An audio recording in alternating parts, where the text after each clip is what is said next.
sitting here watching TV here, our friends, and the ceiling just caved in on them. And so apparently it happened after we had several days of some rain going on here. And this is a typical Florida room here where you can see they take an old patio and they build a flat roof over it, and that's part of the problem is the roof is flat, right? But when you look up on these boards here and you look in there, you can see the discoloration there on the wood. So that's your first sign that there was some sort of water leakage in there. And it looks like to be about 4 feet from the roof line. So it probably coincides with a seam where they rolled the tar paper out up on the roof there. But another problem you can see here, which we see this kind of stuff all the time, this is just stupid.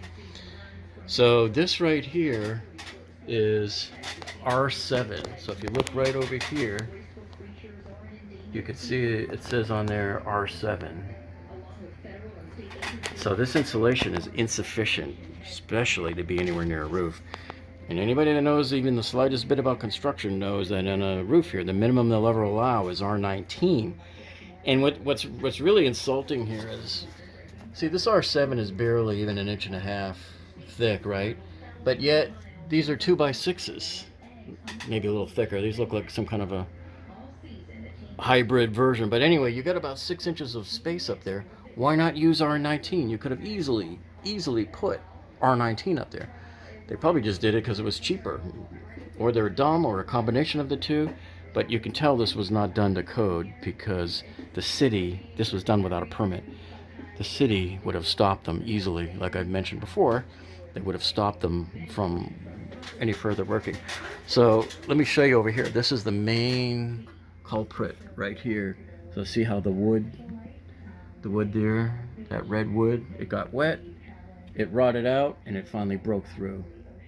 And the other thing too is, man, my hand is like 6 inches from the roof here, but I can feel it like one of those heating lamps. So I don't have my temperature probe with me to be able to get a reading on it. But man, oh man, that is like super hot. Put my hand on it and it like almost burns my hand. So it just shows you how badly you need this insulation and how insufficient this stuff was. Because even when you touch the textured ceiling here, you can feel a little warm. Nothing too bad. That R7 is better than nothing for sure. So you can see exactly what happened there. There's the source of your problem right there, folks.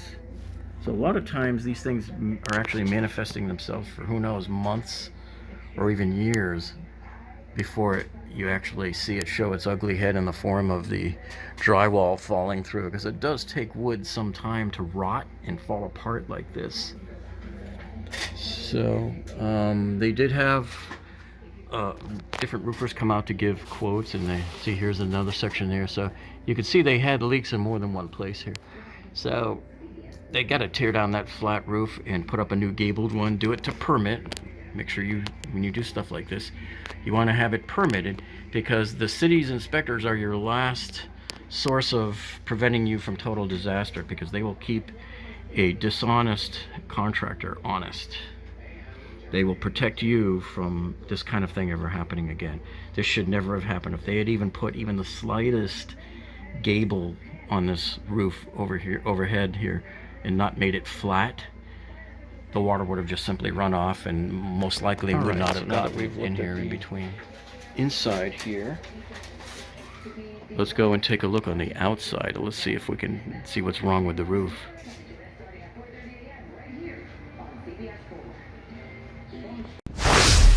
Okay, so this is a common problem that we have here in South Florida. I'll get a call from one of our widow ladies at the church that lives in these old houses, you know, built in the 50s here. And I don't know when this Florida room was built that we're looking at the roof of over here, but you see the problem here? The problem here is you got a flat roof, and I just don't understand the stupidity of why all of these contractors over the years were building flat roofs over Florida rooms when you can see the gable on the rest of the house over here, right? So if you have a gable on the rest of the house and you know you need a gable in order for the water to drain off, why in the world would you be stupid enough to put a flat roof here on top of the Florida room here? Why would you make this thing flat? And the valleys there don't quite look like they're not exactly proper the way I would have done it there. I don't know what they were trying to accomplish there with that flashing.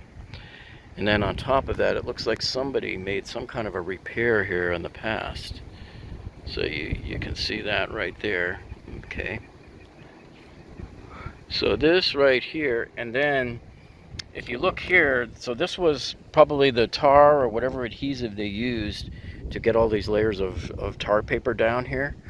And so this is all dried and cracking, and I don't know if that means that water can get in on there, but that spot that you see right up ahead there with that bit of cracking, I believe that is where, right over the spot where we saw the big water spots on the ceiling there inside this Florida room there.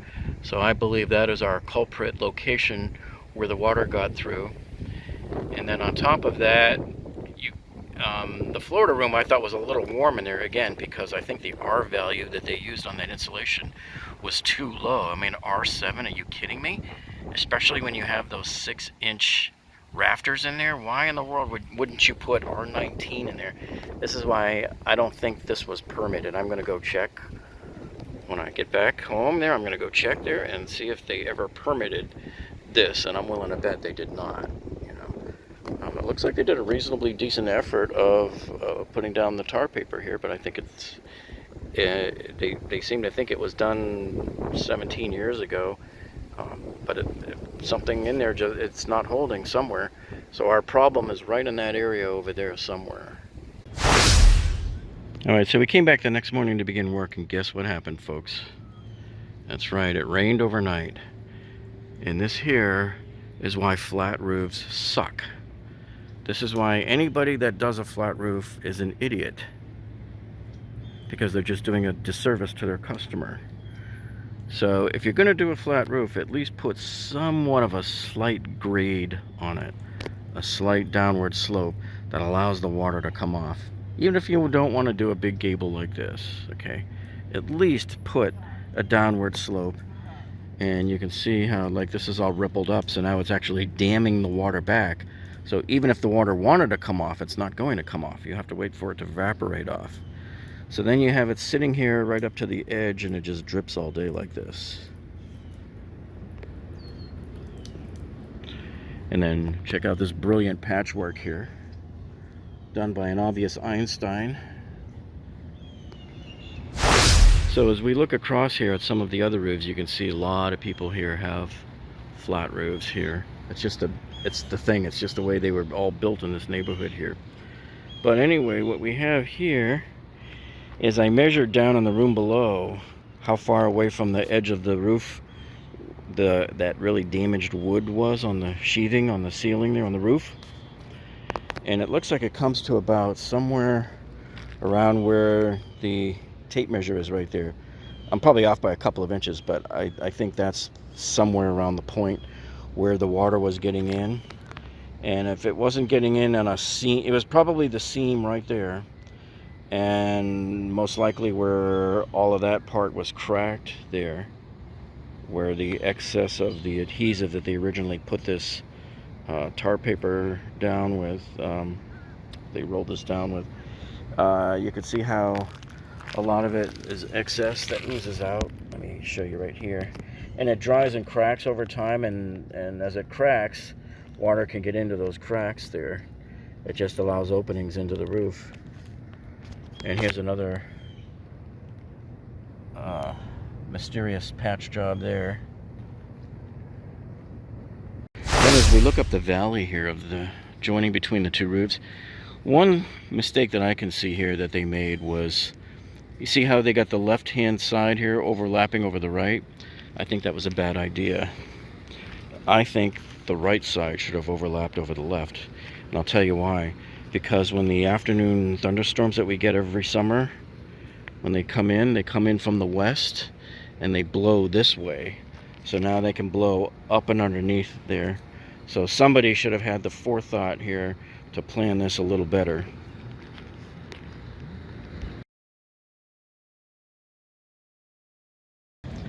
So here's another area here that just shows you really poor craftsmanship on the part of the roofer, because they left these nails exposed here, these roofing nails, see? And so because they're exposed there like that at the bottom of the valley here, see, there's the valley. Hey, it's funny, these guys were smart enough to run a chalk line, but they weren't smart enough to cover this up afterwards. So now the rain can get in there over time, and that's one potential entry point here into your roof. One other thing here, it might not be so obvious to you looking here on the video, but we can see it with our naked eye. The roof is just waving all the way down there. It's going up and down and up and down. So that's usually a sign that your wood sheathing underneath has gone and the roof is really ready to be replaced. So anyway, the only way we were able to get this water off here was to squeegee it off, because it's actually rolling backwards. So you try to sweep it off the end, and it is rolling backwards here. So this was this entire roof is just done way wrong. So down here in Florida, we have a lot of really, really, really bad roofers. I mean, very untalented, to the point that it is so hard to find a roofer that really knows what they're doing. It's just amazing. And that's why it is so important when you're having somebody do your roof that they pull permits.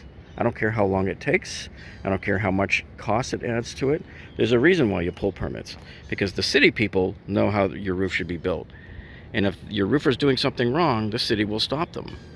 And that's what you want. Okay, the sun is starting to come out now, so hopefully this will help evaporate some of this water. And I just want to take a reading on the roof there, temperature. So it's, depending on where we aim, it's about 100 degrees or so. 100, yeah. So as the sun comes out, it will start to get hotter, and then you'll see inside how the inside ceiling part underneath the roof sheathing will get really super toasty. It was burning my hand yesterday. Now you can see that area I was telling you about here where it was damming up the water, simply because it's bubbling up here. So the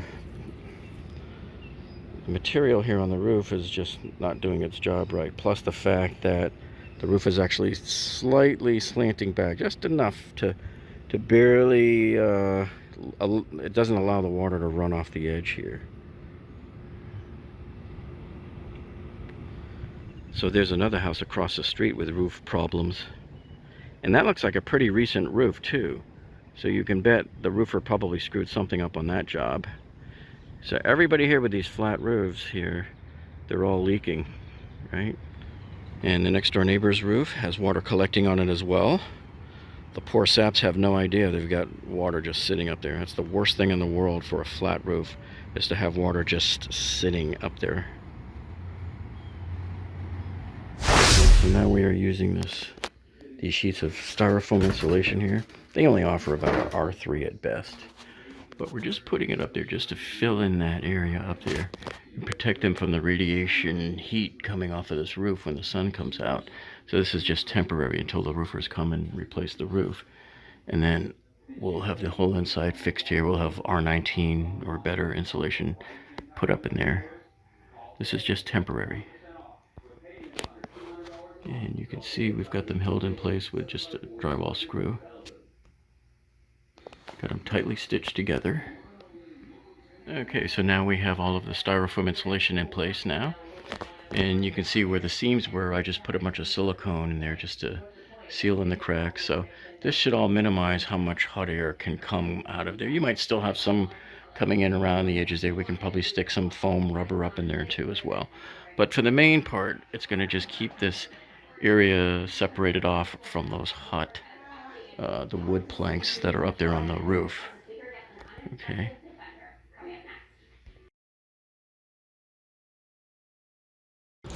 Okay, so this is how we were going to patch the leak here. And remember, this is not a permanent patch. This is just a very temporary patch here until the roofers can get here and take care of this. Okay, so what I'm going to do is lay down a moat of silicone, a big bead of silicone that goes all the way around this, like 10 feet by 10 feet, all the way around in a square. And then attach this to that moat of the silicone. And then when I'm done and I've got everything down packed and stretched out and everything, I'm going to come around the very edge with another bead of silicone and make sure that the entire edge is sealed down all the way around here. I was going to leave a vent hole, but I don't think I want to now, because this whole area sits in 1.5 inches of water when it rains. So if you try to do a vent hole, it's just going to flood, and that would defeat the whole purpose of having this on here. So we just need to make this whole thing sealed right here and now. So let's get busy.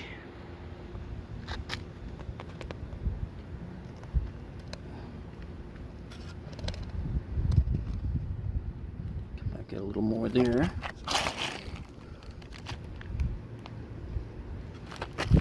Okay, so I've got the first side laid down there. Here. I'm working up here by myself, and it's kind of windy, so I have to do it one side at a time. And then you just can step on it as you go there, and you'll see it mashes it down, see? And that creates your seal. And remember, we're using silicone. We are not using caulk. You have to use silicone. It's the only thing that will be weatherproof, waterproof. And I have to come in and close up that gap there. See that right there? We'll have to close that up too. Just mash it down nice and good there. Make sure it seals all the way around the corner. And we're looking good.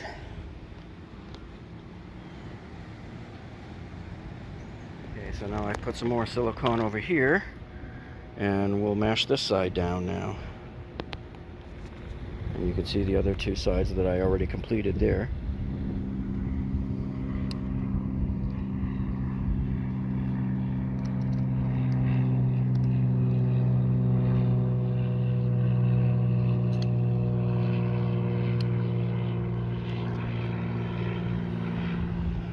Well, I got this done just in time because it is starting to sprinkle. But now I got to very quickly act to get the edges siliconed down so that they don't flap around. Okay, so here's how my secondary layer of protection works. This is actually the first line of defense here. So we're going to take the silicone here around the edge, and we're just going to flatten it down there like that. See that? So now the edge of our visqueen plastic here is going to be sealed to the roof here. And remember, don't worry about all this because this entire roof is coming up. So I'm sealing this thing down so it's completely watertight all the way around. Okay, so you can see we're working our way down this side here now. And we're almost at the end. So you can see how our double buffer of protection works here. So the first primary layer of defense here seals it down by the edge of the visqueen plastic here to the roof. And then should any water get in, it will hit that second layer there of silicone. And then I figured while I'm up here, I'll fix that error that these clowns did here by exposing those nails and never covering them up.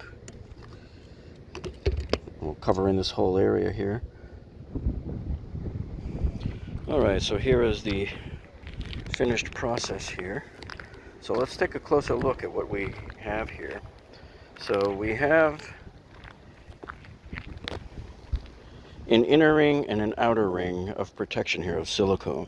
So the inner ring is holding the plastic down and sealing it up. And then this outer ring, we've got it sealed completely to the roof on the edge of the plastic. So this way any water that comes will just go right over it. It hopefully won't make its way underneath. But if it should, there's our second line of defense there. And that's certainly a lot better than nothing at all being on here, which is what was on here before, and which is what allowed that ceiling to collapse in. So at least until the builders get here, we have this patch on here. And remember folks, this is not a repair. Do not confuse this with a repair. This is a simple patch until the real repair people can get here, okay? And I like this better because it's aerodynamic. It's completely secured down to the roof, unlike our neighbors across the street over here. If you look at this other house here, and unfortunately this is the way it happens all the time in these 55 and older communities here. So I'm over here visiting today, and so a lot of times they'll put these blue tarps on the roof there with the sandbags, and that's probably okay. But if you have driving rain and driving wind, a lot of the times it just sucks that blue tarp right out from underneath there, and it's flopping all over the place, and then you're still getting rain in. Okay, so hopefully on that house they're just doing a temporary patch until the real roofers get here, because that's you see so many houses like that and sitting there for months, and it's just unacceptable. And in fact, this neighbor right across the back here, you can see, look at this roof here. There's a sitting there open with nobody working on it right now. That's got to be a leak waiting to happen there. So you can see this whole neighborhood needs some tender loving care here. But we think this is the best way to do this patch here, which will protect us here until the real roofing company comes, and hopefully the owner of the house here can get that settled with the insurance company, or they may have to bring in a public adjuster. So these public adjusters work between you and the insurance company to make sure that you get paid. The only thing is they get 25%. But sometimes giving away 25% is better than getting zero at all, because when you make a claim with the insurance company, usually your first application is turned down 100% of the time. The first answer is always no. And they're hoping that probably most people just walk away at that point and not go and get a lawyer or a certified public adjuster. But anyway, that's it for this repair. And if you found this useful, please give us a thumbs up down below. Don't forget to subscribe to our channel here, because we have many videos on engineering disasters like this, home renovations, kitchen renovations, bathroom renovations, flooring, tiling, you name it, we cover it. And you'll want to come back and binge watch. And not only that, you'll want to come back and get alerted. So make sure when you click the subscribe button down below that you click on that gray bell so that you get alerted every time we upload a new video, and you'll never miss a single video. Well, that's it for this one, folks. Thanks for tuning in. Have a great week, and we'll see you on the next one.